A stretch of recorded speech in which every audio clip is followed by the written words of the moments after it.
And we begin with that breaking news. President Biden warning Vladimir Putin a Russian invasion of Ukraine would bring swift and severe costs. U.S. officials saying a full-scale Russian attack could come within days. The president speaking by phone to Putin for a little over an hour this morning. The call coming as Russian forces conduct live fire exercises in nearby Belarus and massive naval drills in the Black Sea. More than 30 warships now there. A Russian sub spotted on its way from Turkey. U.S. officials ordering nearly all the remaining embassy staff in Ukraine to leave now as the threat of an invasion looms. U.S. troops on the ground now in Romania supporting NATO forces. More than 3,000 members of the 82nd Airborne arriving soon in the region. Now, despite the urgent warnings tonight, Russia denying it intends to invade. ABC's senior national correspondent Terry Moran leading us off from Ukraine.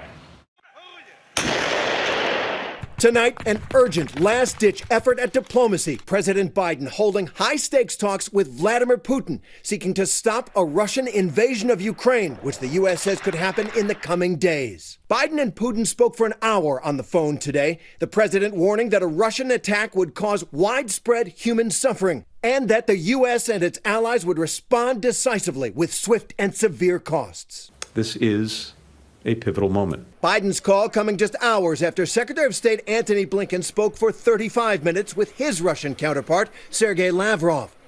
The U.S. saying Lavrov again denied Russia intends to invade Ukraine, but adding Lavrov didn't signal Russia was prepared to de-escalate either. We're prepared for whatever should happen. Overnight, the State Department ordered all U.S. embassy personnel except a core team of diplomats to leave Kiev immediately. The U.S. continues to tell Americans here to leave now, saying the U.S. government will not be able to evacuate U.S. citizens in the event of Russian military action. And Germany, Canada, even Russia are all pulling their diplomats out of Ukraine, as are many other nations. The Pentagon has ordered about 160 Florida National Guard troops to leave Ukraine as 3,000 more U.S. forces began arriving in Eastern Europe to bolster NATO's eastern flank. Satellite images reveal the buildup of Russian forces on Ukraine's border, an estimated 130,000 Russian troops now massed on three sides. In the Black Sea today, more than 30 Russian warships taking part in live fire naval drills. Tonight, the mayor of Kyiv announcing a plan for the evacuation of the city's 3 million people, neighborhood by neighborhood, if it's needed. But Ukrainian President Volodymyr Zelensky taking a different approach, demanding firm proof that Russia is poised to invade, saying today, panic only helps his country's biggest enemy. All this information that helps only for panic doesn't help us. While in Ukraine's capital of Kyiv, a march in support of their country. At the local market, life goes on.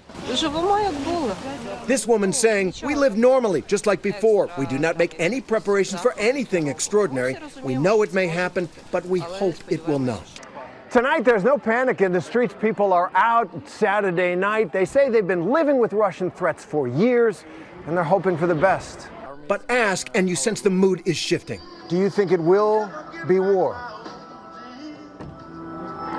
I'm ready.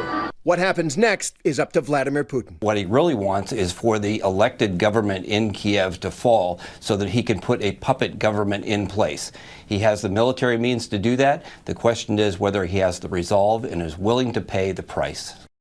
That is the unknown in all of this. Terry Moran back with us again tonight from Kiev. And Terry, Russia now releasing details about that crucial call between Biden and Putin. What's their take on what was discussed? Well, the Kremlin says that the U.S. is trying to create an atmosphere of hysteria so that when Russian troops return to their bases, the Kremlin says, the U.S. will just declare victory. But senior American officials tell us they aren't basing these warnings on what's coming out of the Kremlin in Moscow, but on what they see on the ground here. Whit? All right, Terry, our thanks to you and your team once again.